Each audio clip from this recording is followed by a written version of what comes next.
Welcome back to Celebrity Radio, talking to one of my favourite people and one of the biggest and best stars in the UK. Sherrie Hewson, how are you? Hello, I'm good, Alex. Very good. I love you very much, and I just saw you a couple of months ago, a couple of weeks before you finished Benidorm, and what a success that was. I'm amazed you're still alive, because it was a lot of work, wasn't it?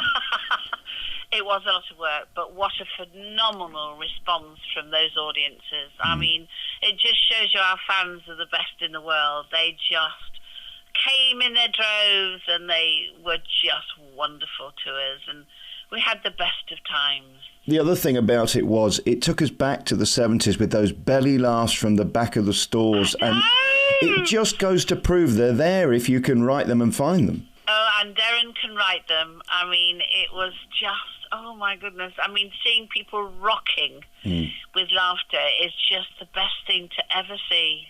How do you go from sort of 9, 10, 12 months of that to then finding yourself on a Monday morning sat at home watching This Morning going, I've actually not got to put my makeup on today. I've not actually got to do anything if I don't choose to. I know, and that was amazing when we stopped, because you just sleep, you get ill, because, you know, you've stopped running.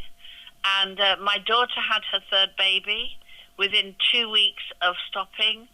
So everything was, it was, and you know, it still will remain with us forever, that response. And so, yes, it was incredible when we stopped. And the fact that you thought, I'm never going to get out of my pyjamas ever again. There's nothing I love more than going to see a show, and when the star walks out, before they've even spoken, the audience gives them a round of applause, and that's what all of you got. That was so lovely.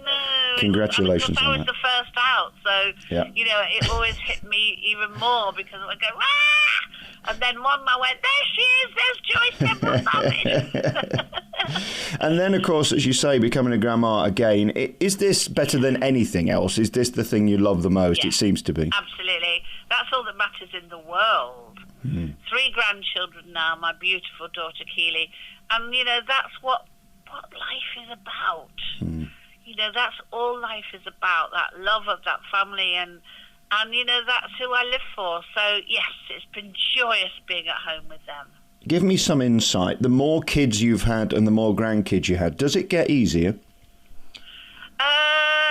No, it doesn't get easier, but it just gets more exciting. Right.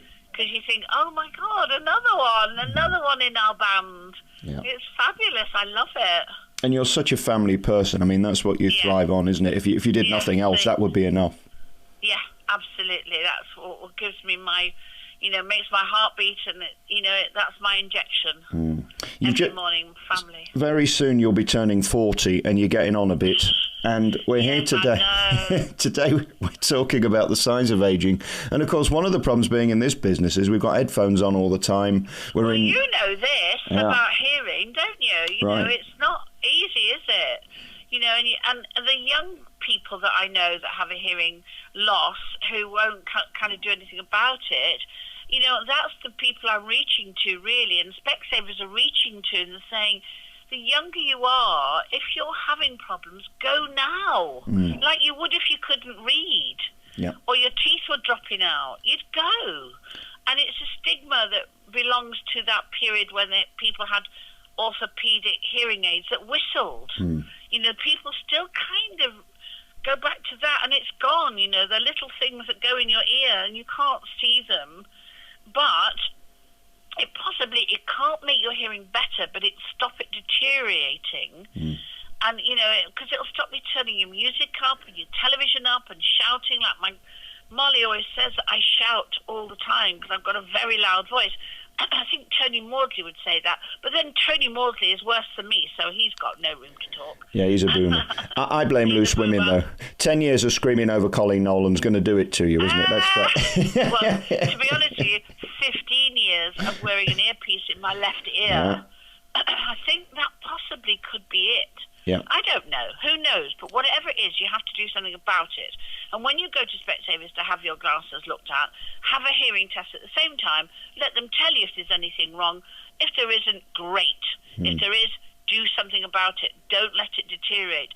So in 5 years' time, it's far worse. Because you and I need our hearing, don't we, Alex? Well, I'd be screwed without it. I do worry, though, the impact of these iPhones. For 10 years, we put them against our heads and ears. We don't know what that's going to do to us. And now we don't do that. We put these headphones in. But, of course, the more intense sound there is. Last night, I went to see Westlife. And, again, it's so loud, they stick you at the front. And you think, I wonder what impact it has. Even for them, having those things in their ears for years and years and years, it's got to take a toll. Well, I must admit, when people came to Benidorm, they said the music was shatteringly loud. I don't know if you thought that. I didn't, actually. I loved it. But then, if you go to a concert, it's 5, 10 oh times my God. more. I walk out some things. I went to see an 80s thing last year at the arena, and honestly, it was so loud before anybody had even walked out. I thought, I can't do this. Honestly, I couldn't do it. And it seems like now we think the louder the better. And actually, that's not the case, is it? Often sound can be ruined. I do that in my car. And if I'm in a bad mood, I turn it up so loud that I try and obliterate the world. Yes. And then, and so that possibly has done me in. But, when I went to Specsavers and they said, you've got to take notice of this because we can't stop it, but we can help it deteriorating in 5 to 10 years' time, and you won't be deaf. Do you know what I mean? And so we've got to kind of take it on board, I think, that in our world we live in, it's so loud that it is doing something to our ears. And the younger people that I know, and I just think, wow, I'm my age, so I can put it down to, well, things are bound to drop off and fall out now. Fall out? If you're young... But young people shouldn't be there. They should be looking, going, oh dear. And God bless Specsavers, because the two things that terrify me are losing sight and losing hearing. These are just beautiful things that we're given that we got to look after. I know. And when you go for your glasses and Specsavers, on the thing it says, whilst you're here, why don't you have a hearing test? And their technology now, I mean, I'm working with them because in a little while, the technology that's coming, which fascinates me, will be even better. We'll have the most amazing things soon, I think. Can you imagine what's going to happen soon? When you think what we've got now, technology-wise. Excellent. So you can find out more. Go to the website, specsavers.com, and pop in on the high street too. One of the few remaining stores, which is nice. Let's talk about you, if we can, because I look at your career and it's so astonishing. I think you had the halcyon days of TV and theatre, and you mastered both. It must be great to be you at this point, because there's nobody that you haven't worked with. Well, there are, but I have been very lucky to have worked with all the people I've worked with, I have to say. And my mother used to say, oh, my God, you should look back and go, what a career you've had. You should. And indeed I do now more and more. I realise how lucky I've been in my career to have worked with the people I've worked with.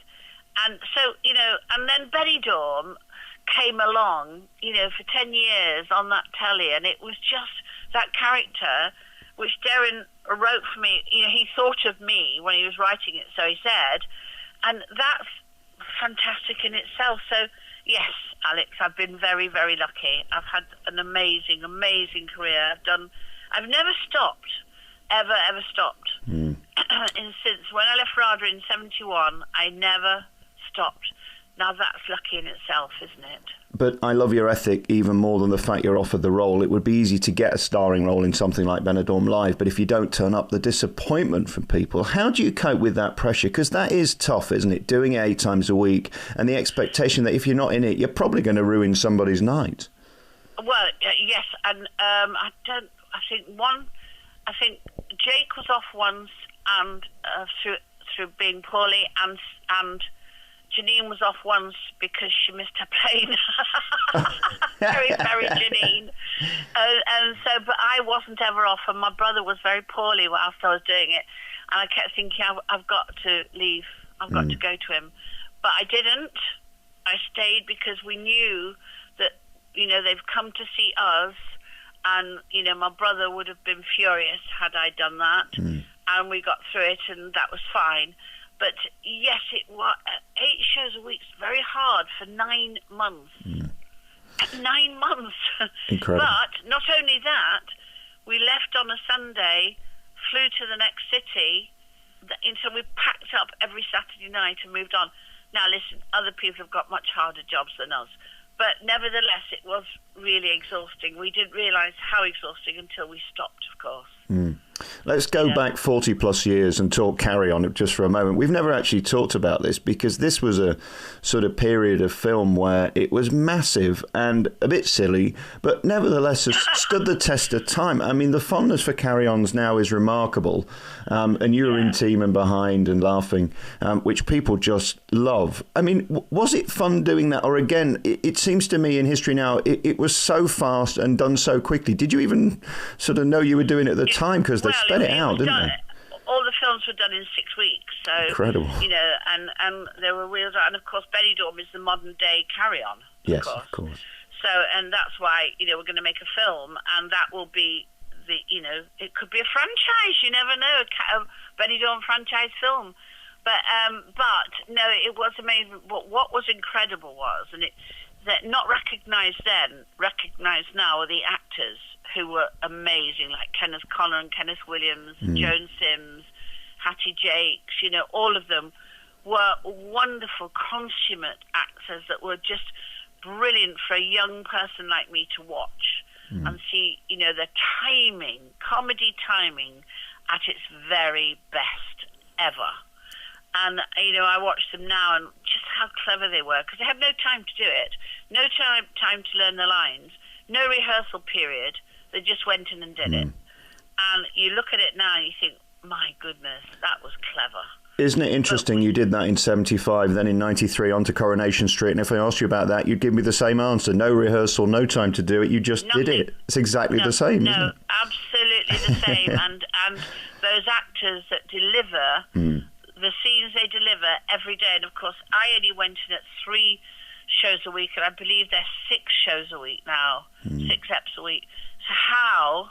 I was with Bill Roach actually a week ago at a charity ball, looking fabulous, I may say. Incredible. He is amazing and delivers just as much as he always did do.